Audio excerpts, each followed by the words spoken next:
ጤና ይስጥልን። በመካከለኛው ምስራቅ ታሪካዊ ለውጥ ተመዝግቧል። ፕሬዝዳንት ትራምፕ የኢራንን ባህርና አየር ኃይል ሙሉ በሙሉ አጥፍተናል ሲሉ ከዋይት ሃውስ የድል አዋጅ አውጀዋል። በአንጻሩ ግን ከወደ ኢራን የተሰማው የምንወስደው ደምሳሽ እርምጃ ቀጠናውን ይሻገራል ሲል አስፈሪ አጸፋን ሰንዝረዋል።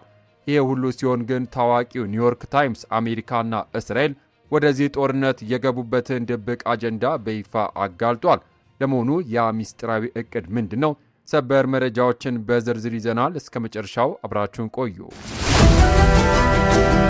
ቪዲዮን ላይክ በማድረግ ጀምሩት። ለቻናላችን አዲስ የሆናችሁ የዩቲዩብ ቻናሌን ሰብስክራይብ ማድረግ የደውል ምልክቷን መጫን ቤተሰብ ይሁኑ። ወደ መረጃዎቹ አልፋለሁ፣ አብረን እንከታተለው። በቅድሚያም የትራምፕ አስደንጋጭ ማስጠንቀቂያ። ዓለም ትንፋሹን ውጦ ከዋይት ሃውስ የሚመጣውን መመሪያ በስጋት እየተጠባበቀ ባለበት በዚህ ሰዓት ፕሬዚዳንት ዶናልድ ትራምፕ መላውን የጂኦፖለቲካ መድረክ ያናወጠ ፍጹም ያልጠበቀና አዲስ መግለጫን በይፋ ሰጥተዋል።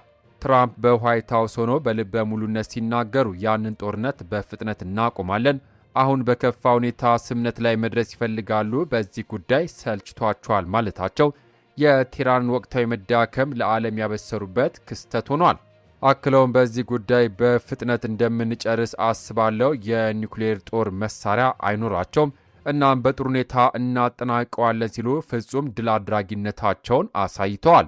ለመሆኑ ትራምፕ እንዲህ ያለው የድፍረት ንግግር ለመናገር ምን አስደፈራቸው? የአንበሳን ጥርስ የነካ ፍጻሜውን በራሱ ላይ ይፈርዳል እንዲሉ ፕሬዚዳንቱ የአሜሪካን ወታደራዊ የበላይነት በቁጥር አስደግፈው ሲያብራሩ የኢራን ወታደራዊ አቅም ሙሉ በሙሉ መሬት ላይ አንኳሰውታል።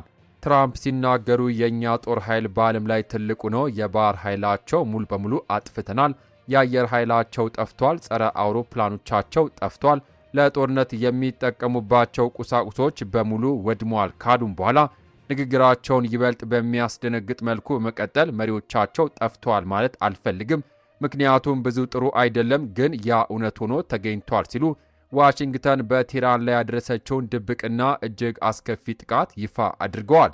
ይሁን እንጂ ትራምፕ አንድ የማይታለፍ ቀይ መስመር በግልጽ አስምረዋል። ኢራን በምንም አይነት ሁኔታ የኒውክሌር ጦር መሳሪያ እንድታመርት ፍጹም እንደማይፈቀድላት አጽንኦት ሰጥተው ሲናገሩ ያንን መቋቋም አንችልም፣ እናም በፍጹም አንታገስም ብለዋል። ይሁንና አሜሪካ ኢራን ወደ ኒውክሌር ባለቤትነት ከመሻገሯ በፊት በጉልበትም ቢሆን ነገሩን ለመቀልበስ ቆርጣ መነሳቷ ይህ ንግግር በግልጽ ያሳያል። ይህ የትራምፕ ንግግር መሬት ላይ ካለው ታሪካዊ እውነታ ጋር በቀጥታ የተያዘ ነው። ያለፈው የካቲት ወር ላይ አሜሪካና እስራኤል በጋራ በመሆን ኢራን ላይ መጠነ ሰፊ ጥቃት ከፈጸሙም በኋላ የአካባቢው ውጥረት ወደ ከፋ ደረጃ አምርቶ እንደነበር ይታወሳል። ቴህራን በበኩሏ በባሕረ ሰላጤው የሚገኙ የእስራኤልና የአሜሪካ አጋሮችን ኢላማ በማድረግ እንዲሁም የሆርሙዝ ወሽመጥን በመዝጋት አደገኛ አጸፋ ሰጥታ ነበር። ምንም እንኳን ሚያዝያ 8 ቀን በፓኪስታን አጋዥነት የተኩስ አቁም ስምምነቱ ተግባራዊ ሆኖ የነበረ ቢሆንም በኢስላማባድ የተደረጉ ውይይቶች ግን ዘላቂ ሰላም ማምጣት አልቻሉም። በመጨረሻም ትራምፕ ይህንን የተኩስ አቁም ስምምነት ላልተወሰነ ጊዜ ማራዘማቸው ይታወሳል። ለመሆኑ ትራምፕ እንዳሉት ጦርነቱ በእውነት አሜሪካ በፈለገችው ፍጥነትና በድል ይጠናቀቃል ወይስ ኢራን ሌላ ያልተጠበቀ ድንገት ይዛ ብቅ ትላለች? ጉዳዩን ተከታትለን ወደ እናንተ የምናደርሳችሁ ይሆናል። ሀሳብ አስተያየታችሁን ኮሜንት ሴክሽን ላይ ያስፍሩልን። ወደሚቀጥለው ሌላኛው መረጃችን አልፋለሁ። በሌላ መረጃ የኢራን እስላማዊ አብዮታዊ ዘብ ያስተላለፈው መልእክት ተራ ዛቻ አይደለም፣ በውስጡ እጅግ አስፈሪ ሚስጥራትን ያዘለ እንጂ። አብዮታዊ ዘቡ የትራምፕን አስተዳደር ክው ባደረገ መግለጫው ኢራን ላይ በድጋሚ ወረራ ከተፈጸመ ቀጠናውን ያዳርሳል የተባለው ጦርነት ከቀጠናም ይሻገራል ካለም በኋላ ይበልጥ በሚያስደነግጥ ቃና የምንወስደው ደምሳሽ እርምጃ አስባችሁ የማታውቁት ቦታ ሳይቀር ይደርሳል ሲል ዋሽንግተንና ቴልአቪቭ ፈጽሞ ያልገመቱት የጥቃት ቀጠና ውስጥ እንደሚገቡ በይፋ አስጠንቅቋል። ይህ በእንዲህ እንዳለ የኢራን የውጭ ጉዳይ ሚኒስትር አባስ አራጊችም በትራምፕ ዛቻ ላይ ቤንዚን አርከፍክፈውበታል። አሜሪካ በድጋሚ ጥቃት መሰንዘር ከጀመረች ብዙ አዳዲስ ነገር ይጠብቃታል ማለት ለዋይት ሃውስ ዛቻ ፍጹም ቀጥተኛ እሳታማ ምላሽን ሰጥተዋል። ይሁንና አሜሪካ በወታደራዊ ጥንካሬዋ ብትመካም ኢራን የዋሽንግተን የበላይነት መሬት የሚያጋልጡና አሜሪካን ክፉኛ የሚቀጡ በርካታ የጦርነት ሚስጥሮችና አዳዲስ ቴክኖሎጂዎችን ደብቃ መያዟን ይህ የሚኒስትሩ ንግግር በግልጽ ያሳያል።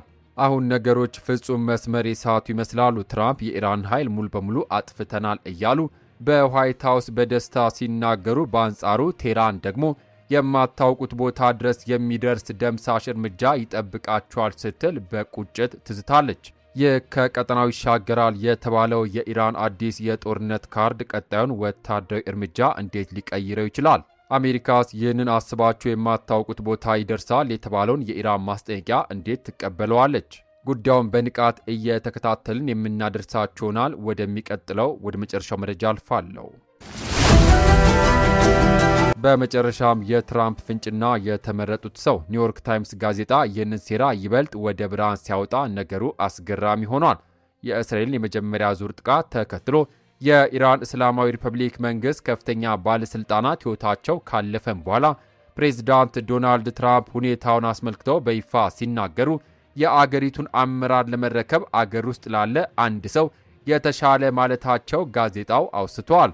ከነገሩ ማርገብገብ የውስጡ ሚስጥር ማወቅ ይቀድማል እንዲሉ አሜሪካና እስራኤል ወደዚህ ጦርነት የገቡት ፍጹም ግልጽ የሆነና ያልተጠበቀ ፖለቲካዊ ዓላማ ይዘው እንደነበር አሁን ፍንትው ብሎ ወጥቷል። በጸረ እስራኤልና አሜሪካ ጠንካራ አቋማቸው በዓለም ላይ የሚታወቁት የቀድሞ የኢራን ፕሬዝዳንት መሐሙድ አህመዲ ነጃድ ለዚህ የመንግስት ለውጥ ዋነኛ ምርጫቸው እንደነበሩ ጋዜጣው አረጋግጧል።